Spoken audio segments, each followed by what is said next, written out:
If you're getting this Nvidia app error code, here's how you can fix it. First, open any web browser. In the search bar, type Nvidia drivers and press Enter. Click on the first link that appears.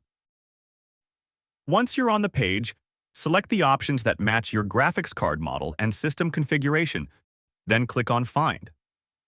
On the next page, choose the first available driver option and click See. After that, click Download to start downloading the correct driver for your graphics card. When the download is complete, open the file and wait for the installation process to begin.